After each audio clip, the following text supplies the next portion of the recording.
یہ سن کر رسول اللہ صلی اللہ علیہ وآلہ وسلم نے سمجھا کہ اب آپ کے چچا بھی آپ کا ساتھ چھوڑ دیں گے اور وہ بھی آپ کی مدد سے کمزور پڑ گئے ہیں، اس لیے فرمایا چچا جان، خدا کی قسم اگر یہ لوگ میرے داہنے ہاتھ میں سورج اور بائیں ہاتھ میں چاند رکھ دیں گے کہ میں اس کام کو اس حد تک پہنچائے بغیر چھوڑ دوں کہ یا تو اللہ اسے غالب کر دے یا میں اسی راہ میں فنا ہو جاؤں، تو نہیں چھوڑ سکتا۔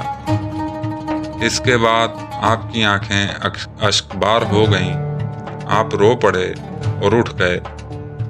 جب واپس ہونے لگے تو ابو طالب نے پکارا اور سامنے تشریف لائے تو کہا، بھتیجے جاؤ، جو چاہو کہو، خدا کی قسم میں تمہیں کبھی بھی کسی بھی وجہ سے چھوڑ نہیں سکتا۔ پچھلی دھمکی کے باوجود جب قریش نے دیکھا کہ رسول اللہ صلی اللہ علیہ وآلہ وسلم اپنا کام کیے جا رہے ہیں تو ان کی سمجھ میں آ گیا کہ ابو طالب رسول اللہ صلی اللہ علیہ وآلہ وسلم کو چھوڑ نہیں سکتے، بلکہ اس بار قریش سے جدا ہونے اور ان کی عداوت مول لینے کو تیار ہیں۔ چنانچہ وہ لوگ ولید بن مغیرہ کے لڑکے عمارہ کو ہمراہ لے کر ابو طالب کے پاس پہنچے اور ان سے یوں عرض کیا، اے ابو طالب، یہ قریش کا سب سے بانکا اور خوبصورت نوجوان ہے، آپ اسے لے لیں، اس کی دیت اور نصرت کے آپ حقدار ہوں گے، آپ اسے اپنا لڑکا بنا لیں، یہ آپ کا ہوگا، اور آپ اپنے اس بھتیجے کو ہمارے حوالے کر دیں جس نے آپ کے آباء و اجداد کے دین کی مخالفت کی ہے، آپ کی قوم کا شرازہ منتشر کر رکھا ہے اور ان کی عقلوں کو حماقت سے دوچار بتلایا ہے۔ ہم اسے قتل کریں گے، بس یہ ایک آدمی کے بدلے ایک آدمی کا حساب ہے۔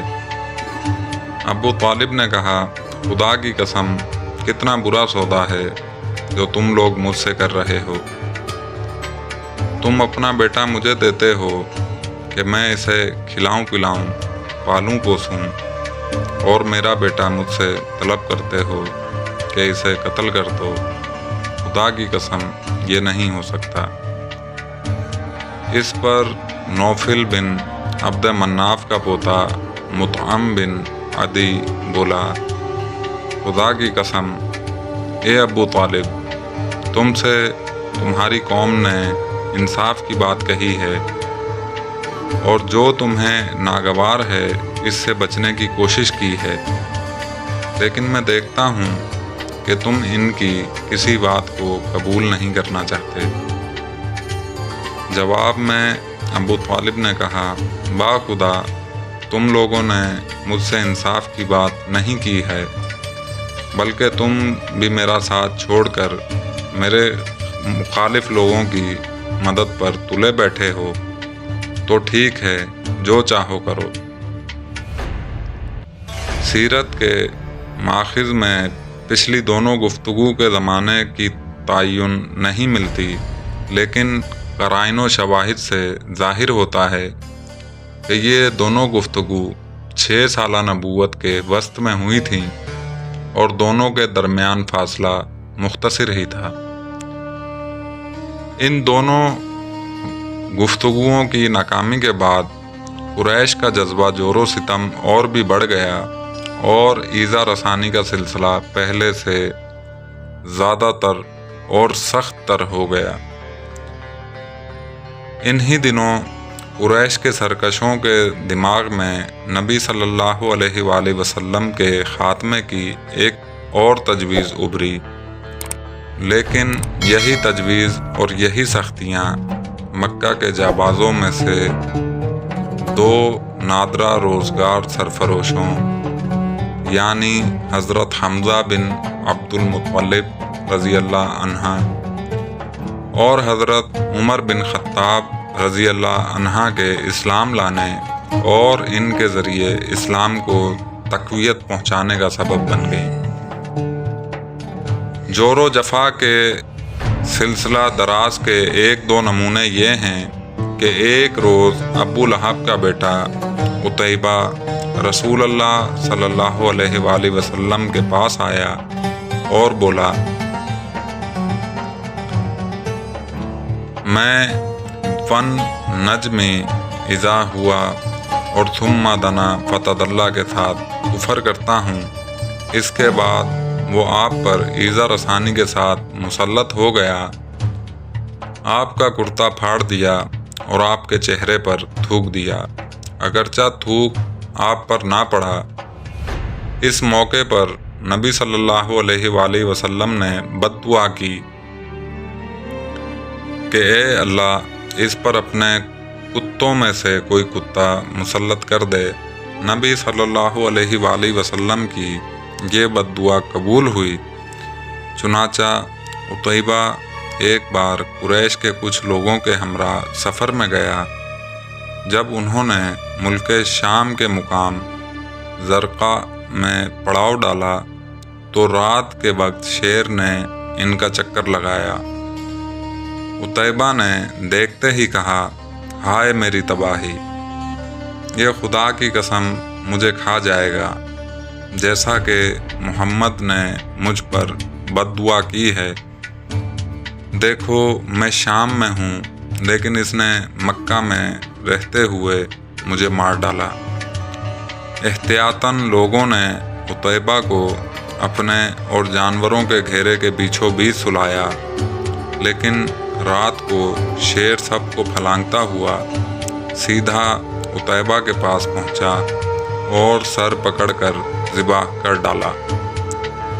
ایک بار عقبہ بن ابی معیط نے رسول اللہ صلی اللہ علیہ وآلہ وسلم کی گردن حالت سجدہ میں اس زور سے روندی کہ معلوم ہوتا تھا دونوں آنکھیں نکل آئیں گی۔ ابن اسحاق کی ایک طویل روایت سے بھی قریش کے سرکشوں کے اس ارادے پر روشنی پڑتی ہے کہ وہ نبی صلی اللہ علیہ وآلہ وسلم کے خاتمے کے چکر میں تھے۔ چنانچہ اس روایت میں بیان کیا گیا ہے کہ ایک بار ابو جہل نے کہا، برادران قریش، آپ دیکھتے ہیں کہ محمد ہمارے دین کی عیب چینی، ہمارے آباء و اجداد کی بدگوئی، ہماری عقلوں کی تخفیف اور ہمارے معبودوں کی تذلیل سے باز نہیں آتا۔ اس لیے میں اللہ سے عہد کر رہا ہوں کہ ایک بہت بھاری اور بامشکل اٹھنے والی چیز لے کر بیٹھوں گا، اور جب وہ سجدہ کرے گا تو اسی چیز سے اس کو کچل دوں گا۔ اب اس کے بعد چاہے تم لوگ مجھ کو بے یار و مددگار چھوڑ دو یا چاہے میری حفاظت کرو۔ بنو عبد مناف بھی اس کے بعد جو جی چاہے کریں۔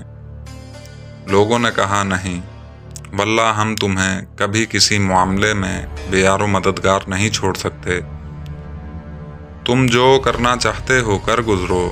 صبح ہوئی تو ابو جہل نے ویسا ہی ایک پتھر لے کر رسول اللہ صلی اللہ علیہ وآلہ وسلم کے انتظار میں بیٹھ گئے۔ رسول اللہ صلی اللہ علیہ وآلہ وسلم حسب دستور تشریف لائے اور کھڑے ہو کر نماز پڑھنے لگے۔ قریش بھی اپنی اپنی مجلسوں میں آ چکے تھے اور ابو جہل کی کارروائی دیکھنے کے منتظر تھے۔ جب رسول اللہ صلی اللہ علیہ وآلہ وسلم سجدے میں تشریف لے گئے تو ابو جہل نے پتھر اٹھایا، پھر آپ صلی اللہ علیہ وآلہ وسلم کی جانب بڑھا، لیکن جب قریب پہنچا تو شکست خوردہ حالت میں واپس بھاگا۔ اس کا رنگ پھک تھا اور وہ اس قدر مرعوب تھا کہ اس کے دونوں ہاتھ پتھر پر چپک کر رہ گئے تھے اور وہ بمشکل ہاتھ سے پتھر پھینک سکا۔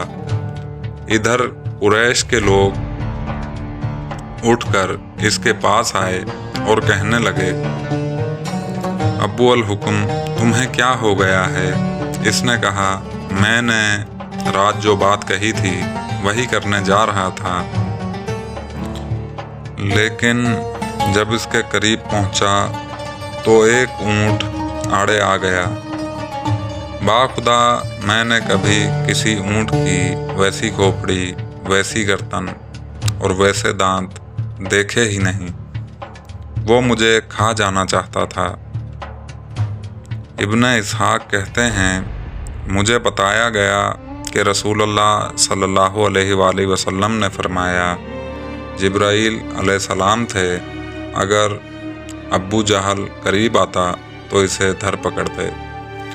اس کے بعد ابو جہل نے رسول اللہ صلی اللہ علیہ وآلہ وسلم کے خلاف ایک ایسی حرکت کی جو حضرت حمزہ رضی اللہ عنہ کے اسلام لانے کا سبب بن گئی۔ آج کے لیے اتنا ہی، انشاءاللہ کل ایک نئی قسط کے ساتھ حاضر ہوں گے۔ اپنا بہت سارا خیال رکھیے گا۔ اللہ حافظ۔